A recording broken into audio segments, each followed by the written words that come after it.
All right, this is One Last Midnight, and welcome back to another episode of Astroneer. We're looking at 1.0. This is kind of a sneak peek, and I wanted to do a video on what to expect when moving from early access into the full release of Astroneer 1.0. Now, the most obvious thing is going to be the graphics, right? Terrain 2.0 is absolutely spectacular. Coming from early access and going into 1.0, you're going to notice a wide variety of different color palettes. The cave systems are, they're breathtaking. I don't know what else to say about the cave systems other than the fact that they are truly breathtaking. Every level that you go down is slightly different, and you're going to see some new stuff. The plants and the wind effects, all the effects, the geysers, all that stuff is new to Terrain 2.0, and that is the most obvious change to the game. Another change to the game that they made was the UI. They've refined the UI from early access to in 1.0 to something a little bit more streamlined. So you have, instead of it covering your entire interface, now it covers only a small bit. A little dialogue opens up, allowing you to manipulate whatever you need to do, whether it's starting a new game or joining somebody's game or changing the default settings, so on and so forth. One of the big differences that I had, or problems that I had starting 1.0, was getting used to the default key bindings. So the default key bindings are slightly different than what you've been playing in early access. It's going to take a minute or two to get used to it. Of course, you can change the key bindings. I left mine alone. I just went with what they recommended for the key bindings, and I quickly got used to it. I think maybe 5-10 minutes, and I was already into the habit of using the new key. So it's not that bad. Another really big difference that you're going to see between early access and 1.0 is research. Now, there is an abundance of research around. You can find little research pods all over the place. You find the plant research, the rock research, the research that are in the trees and attached to the larger ones that are attached to rocks and stuff that you use in the research chamber. But you're going to notice that the amount of bytes that are available to that particular research item is significantly less than in 1.0, in early access. In early access, it was not uncommon to find some that were 2,000 to 3,000. And then if you're finding the white researches, the ones that are coming from exodynamics, those were up in the neighborhood of 5,000 to 7,000, and if not more. But you're not going to see that anymore. You're going to see them be in the range of, hundreds into low thousands. So I think the most that we have found so far was one of those white little barbecue ones, which was a max of 2,000 points. Now, there is a way to get better research points by using some resources. Astroneum is a good way, but ultimately expect research to be a lot slower. It's going to slow the game down a little bit. You're going to wind up spending a lot more time trying to build up those research points. And that leads me into the game progression itself. Just the overall game progression is slower. It feels slower because the research bytes are slower, and then it takes a little bit longer to do anything. I mean, you're no longer staying on one planet. It's no longer called Terran anymore. It's Silva. But you're not going to be staying on Silva for a long time and being able to unlock everything. There's no way.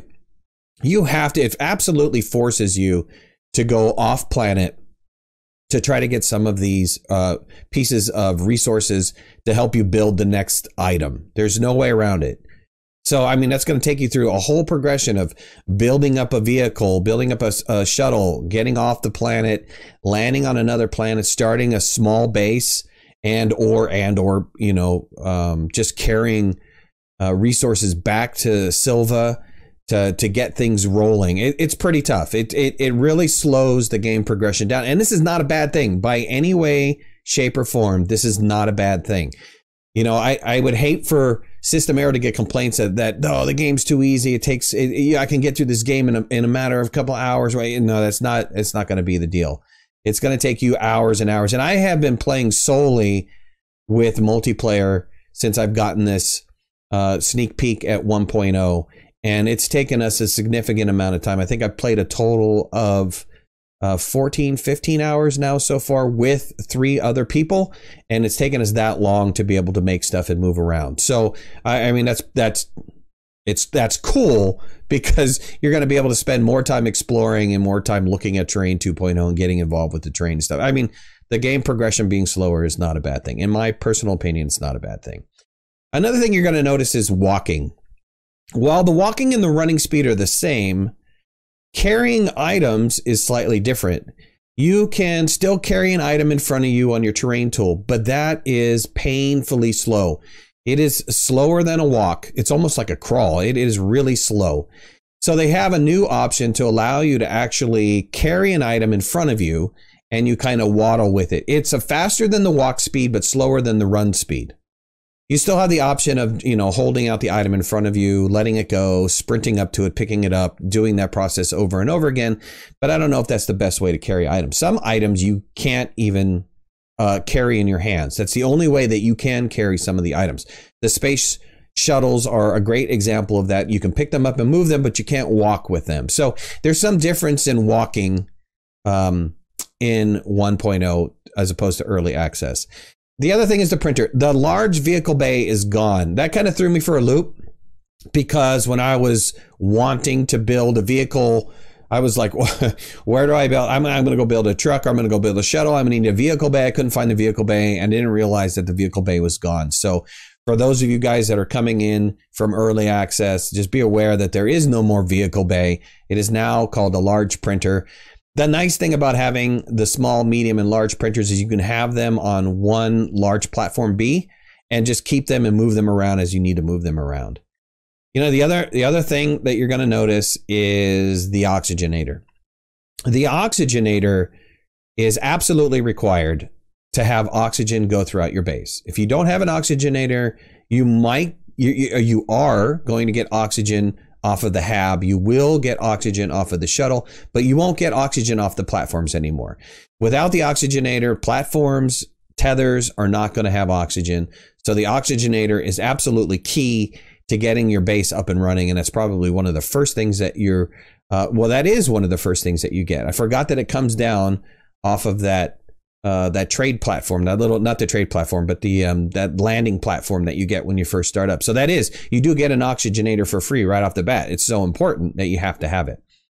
There was a couple other things that I forgot to mention, and that was, the ability to be able to take a building item off. So let's say your smelter, or in this case, your soil extractor or something like that. To be able to take it off of a platform and move it is kind of new. That's something that we haven't been able to do before. Usually when you unpacked it, it was fixed on there and that was it.